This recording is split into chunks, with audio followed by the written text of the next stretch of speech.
Hello, this is Himanshu and now you are watching target with Himanshu. 69,000 शिक्षक भर्ती मामले में एक और इम्पॉर्टेंट इन्फॉर्मेशन है। बीटीसी 2015 बैच के वे अभ्यर्थी जिनका बैक लग गया था, अब उन्होंने भी कोर्ट में याचिका दाखिल कर दी है।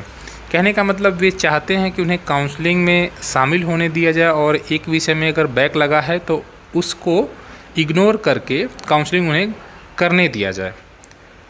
यह एक ज़रूरी शैक्षिक योग्यता है अभ्यर्थी की कि आवेदन की अंतिम तिथि तक उसकी समस्त शैक्षिक योग्यताएं कंप्लीट होनी चाहिए। परंतु जिन अभ्यर्थियों का बैक लगे होने के कारण वे अंतिम तिथि तक बीटीसी कंप्लीट नहीं कर सके, इन सब के बावजूद उन्होंने फॉर्म भर दिया और अब वो कोर्ट में याचिका दाखिल करके कोर्ट के माध्यम से यह चाहते हैं कि कोर्ट यह निर्देशित करे कि उन्हें भी काउंसलिंग में शामिल होने दिया जाए, यद्यपि उनकी शैक्षिक योग्यता आवेदन की अंतिम तिथि तक पूर्ण नहीं थी। और सोचकर बड़ा आश्चर्य होता है कि इस तरह की याचिकाओं को भी सुना जाता है जो तुरंत खारिज हो जानी चाहिए। फिलहाल ये न्यायालय का विषय है, उस पर आज नहीं तो वो कल जब सरकार जवाब देगी तो खारिज तो हो ही जाएगा। लेकिन एक चीज़ और स्पष्ट हो जा रहा है कि ये चोरी भी करते हैं और उसके बाद खुलेआम सामने भी आ जाते हैं, इनके खिलाफ तो आपराधिक मुकदमे हो जाने चाहिए। क्योंकि जो घोषणा होती है फॉर्म भरने के दौरान कि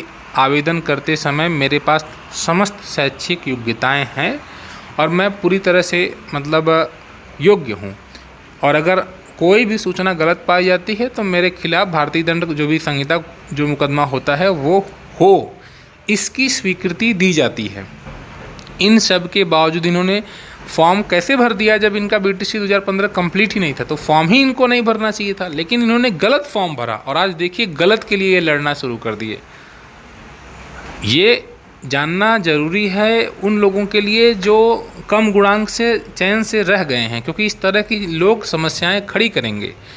अब ये अगर काउंसलिंग कराने लग जाएंगे तो समस्या नहीं होगी। जो अभ्यर्थी समस्त शैक्षिक योग्यताओं को कंप्लीट करके पॉइंट में रह गया है, पॉइंट 2 में, पॉइंट 3 में पीछे रह गया है और जो सोचता है कि सेकंड काउंसलिंग होगी उसको मौका मिलेगा, ऐसे लोग मौका मिलने देंगे? ये फेल हैं।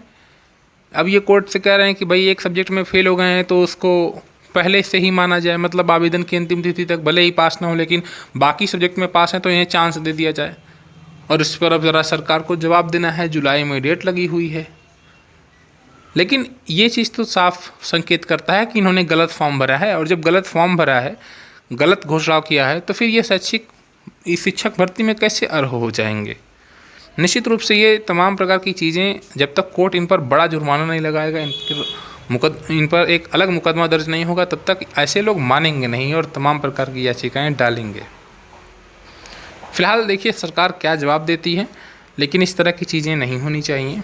जो लोग गलत फॉर्म भरते हैं और उसके बाद सरेआम कोर्ट में जाकर बिना डरे याचिका भी डाल देते हैं।